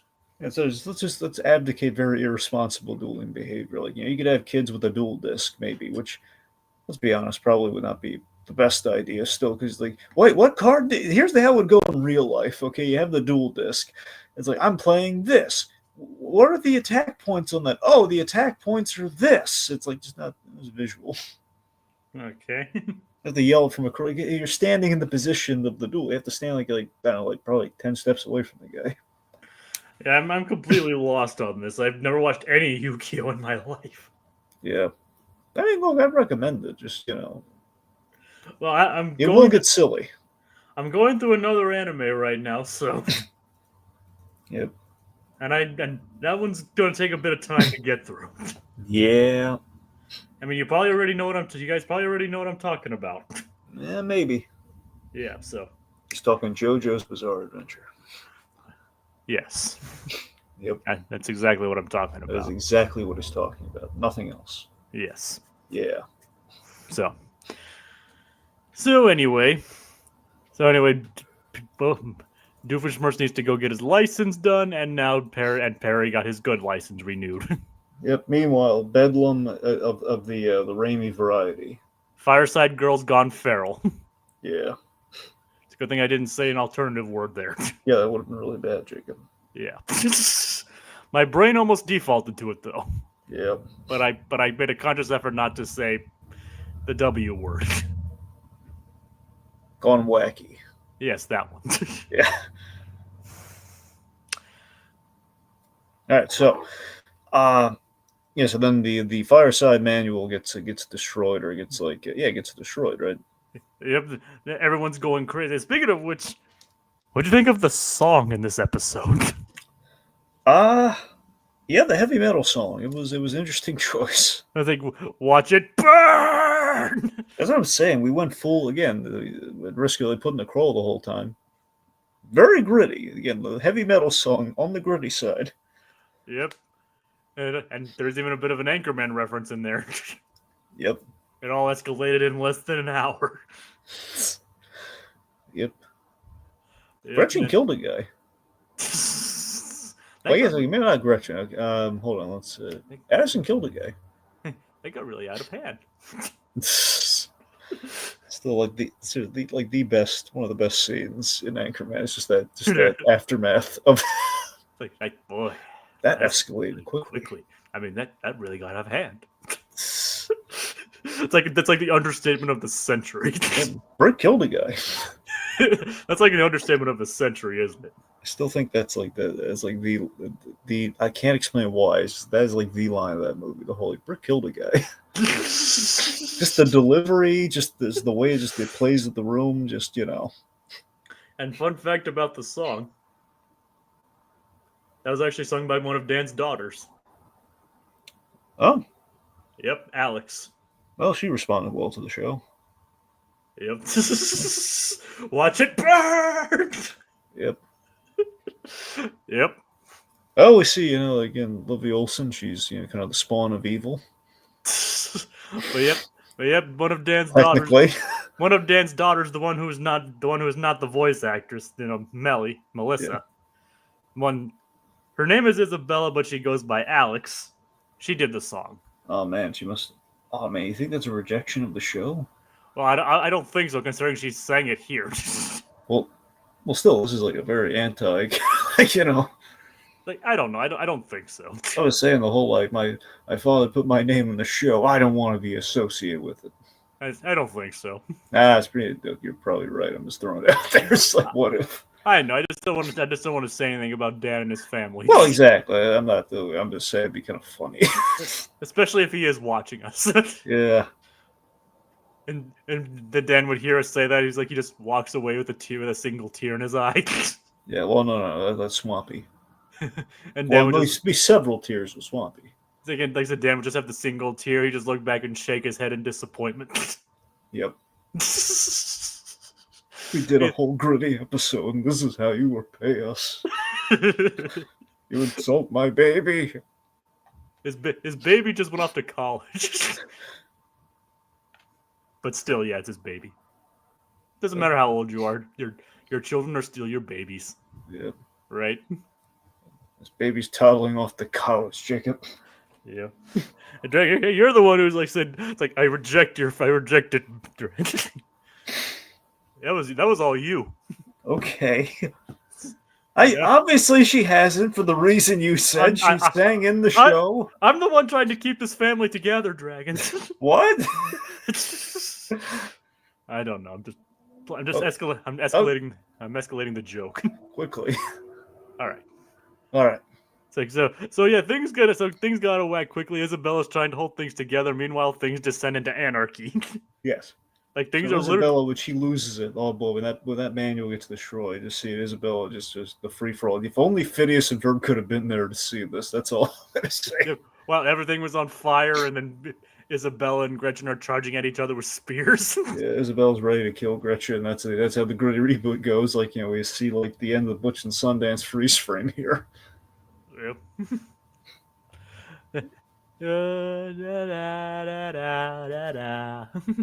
Yep. But then Doofenshmirtz comes home. A pigeon has been the cause of all this. As it turns out, it's an uncooperator.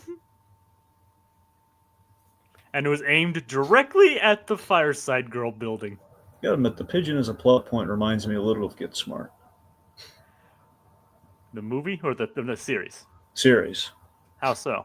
There's this episode where where basically Chaos and Control had the team up. It basically was an excuse to get the four like funniest people in the show together. You had Don Adams, you had Barbara Feldman, Bernie Capel, and King Moody.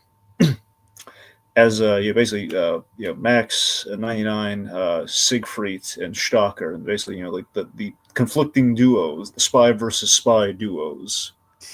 if they were duos, basically the two sides, two main agents, having the team up to stop essentially the I want to say the actor was the original voice of Winnie the Pooh, Sterling Holloway, right? Oh yeah. Yes, I believe he was the guest star. He was the bad guy, and it was like Whistler. Essentially, it was like he was a guy who was obsessed with a quiet world. He wore like these earmuffs, and you had to speak really softly. So basically, playing the whole Sterling Holloway voice. Huh. By the way, I think they had both, Winnie the Pooh and Piglet on that show in different villain roles. Like I think John Fiedler. Fielder. Yeah. I don't know if it's Fielder, but I think it's Fielder. I don't know. Well, whoever. Either him or who was he the original Piglet? I think so, yeah. I believe he was in Get Smart, yes. All right. Anyway, the point being, he's trying to quiet the world and everything, and they have this thing where they have a tracking. He's basically blowing. He's essentially blowing buildings up with nitro whispering, which is a silent but deadly explosion. And it's carried out by carrier pigeon, so it's kamikaze pigeon. And they're silent but deadly. Like, imagine the end of Captain America: The First Avenger. Only instead of bombers in the big plane, you had pigeons, like messenger pigeons. They had like a little bomb, like attached to like a little leg, little pigeon feet. And there's this whole thing where they're tracking the pigeon, and they're tailing it all over the place in the car, like driving around because they got like a tracker or something on it. It was like a lot of like fun absurdity, just like them listen these spies just going around like at the behest of this pigeon. Can't think of nitroglycerin without thinking of Atlantis. Yep, yeah, of course, the old nitroglycerin. The nitroglycerin, road flare. Tape. Office supplies. Paperclip. Big ones. God bless Vinny. Yeah. And look, I made a bridge. And it took 10 seconds. God, it's funny. Nobody got hurt. Well, some people got hurt, but nobody we knew. Okay. We're just gonna rehash all of Atlantis. I know, but it's just one of the darkest funny lines in a Disney movie. Yep. Yeah. Vinny is a treasure. Let's just leave it at that, says Aquatad. Yeah. So Doofenshmirtz turns off the uncooperator just as Isabella and Gretchen are about to spear each other. And from the looks of things, they were not decorative spears either. They were actual legitimate spears. Oh yeah, they were gonna Isabel's gonna kill her. Let's get a killer. Yep. And then they're like, that was weird. But then they're like, how about we have red velvet with vanilla frosting? Yeah. It's compromised because neither party's happy. Yay! But there's a bit of a problem.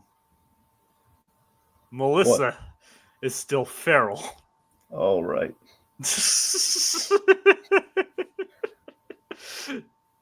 Apparently, no one cares about Holly. I got my girl screwed up there. Apparently, Holly's the one no one cares about. Holly was the one banging the drums during the song. Well, yeah, has she done anything ever with the Fireside Girls beyond that? Anything of substance? I think so. I don't know exactly. I don't know. She's all of them are mostly just there. Yeah. That's not just a Holly thing. The only one to get kind of development outside of being with the Fireside Girls is Ginger. Yep. Only by proxy of being Stacy's I don't know. Gretchen's she's up there too. Mainly because of this episode now. Before this, Gretchen, she was the lead. She was the one who was in charge. But second in command under Isabella. Second in command, she was always the one deferring. It's about the triangle boy. Oh, by the way, in the episode we had the big triangle line. That's oh yeah, why don't you say it? What really set her off is the whole triangles are I guess a dumb shape or something. This is actually Holly that says this. Holly's it's your taste is suspect, Isabella. Who even thinks triangles are cute? He's more than a triangle. Yep. That's our gritty reboot moment right there. He's more than a triangle, and just goes into a blind rage. She's that's not like me. Yep. I always forget about Katie. Aquatad says Katie really didn't do much in this episode either. Katie's the blonde one down here. No, Katie doesn't do much. She's a part platypus, I guess. Platypus, Yeah. But yeah, she thinks triangles are cute. He's more than a triangle. So yeah, Isabella almost kills them. They almost kill each other, but everything turns out fine. Except Melissa, who is still feral. Fun fact, we haven't even seen Melissa since the episode we call it Maze, remember? Yeah. And they actually got the same actress who voiced her in that episode. I'm glad she made time in her schedule. 15 years later. She initially voiced Melissa. Well, she was very busy, Jacob. She initially voiced Melissa when she was 5 years old. And now they got her 15 years later. Pretty impressive, huh? Yeah, well, she had to grow up sometime. Yep. It goes by so fast. Yeah. For us, it was like a blink of an eye. Well, for me, it was not a blink of an eye because I watched this show from early on. But you know what saw this whole debacle? Bread bowl hot tub. You're right. It would have. The bread bowl hot tub. That's true. Mainly because Buford and Baljeet weren't in this episode. We didn't get any reference to the bread bowl hot tub. Well, their agents wanted too much money. We didn't get the bread bowl hot tub. Well, he had demands. He wanted the bread bowl hot tub. He refused to show up. And I would love it if next episode they say like, hey guys, where you been? It's a rider in my contract. No bread bowl hot tub. I'm not showing up. Bread bowl hot tub. Yep. Give Buford his bread bowl hot tub. Yep. You gotta do a petition or something. Hashtag bread bowl hot tub. Yep. There'll be a movement. Yes. We'll get the signatures. It will happen. It will happen.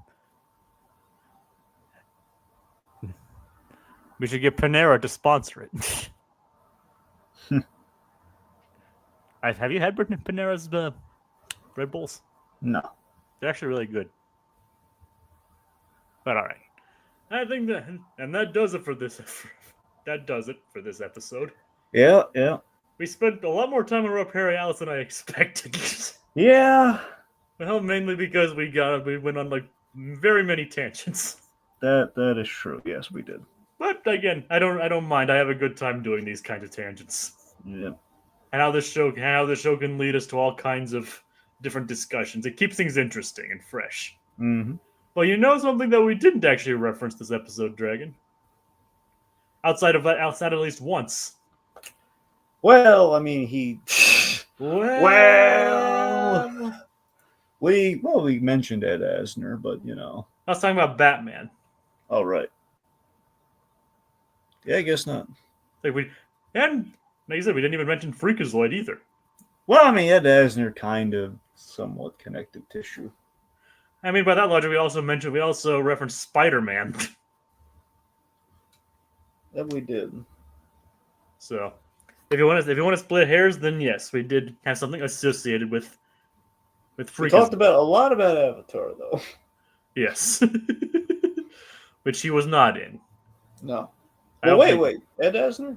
Yeah, was he? You know what's weird? He wasn't in the show, but there's one character that always sounded so much like Ed Asner to me. Like to the point I could have sworn it was him, but it's not. But who is it? Okay, do you remember the episode "The Storm" from way back in season 1? Is that the one where they hide in the cave and then Aang has the flashback of the time he left the Air Tribe? That's the one. All right. Okay, remember Sokka working for like the fish guy? Yeah. The fisherman? Yeah. Fisherman. Oh, nice. Oh, yeah. Not him, but it sounds a lot like him. I'll have to rewatch that I'll rewatch that to make sure. Yeah. But yeah, I know that episode. Yep. That was like one of like the early, pretty dark episodes. No, like episode 5, I think. Oh, you said early dark. Yeah. That was good. We do that. We do the Zuko origin. Oh yeah. Again, I still love that moment. You know, the whole like I looked away. Oh God. God, it's a yes. I wish I could have met Mako. We all do. Yeah. I met the next. Gotten to do the alarm clock. Yes. The Duck Dodgers alarm clock. But I did meet the next best thing. Next best person. Did you have Greg Baldwin do the alarm clock? No. See, he would have loved to do that alarm clock. I'm sure he would, but I'm sure he probably would if he's aware of the no line. one, no one's asking him to do the alarm clock from Duck Dodgers. Yeah. Probably not, but I don't know I don't even know if he knows what that is. Yeah. But yeah. But meeting Greg Baldwin was pretty neat. Yeah. And the artwork I got him to sign was Iroh and Aku having tea. Which is nice. All right, so thank you, Aqua10 and Claude, for joining us this evening. Thank you for sticking with us, and thanks to all you watching it on repeat. Remember, check out the playlist. I have all episodes listed on a playlist. If you want to watch that, and be sure to join us next week as we discuss the Candace suit and Agent T for Teen. Good night, everybody.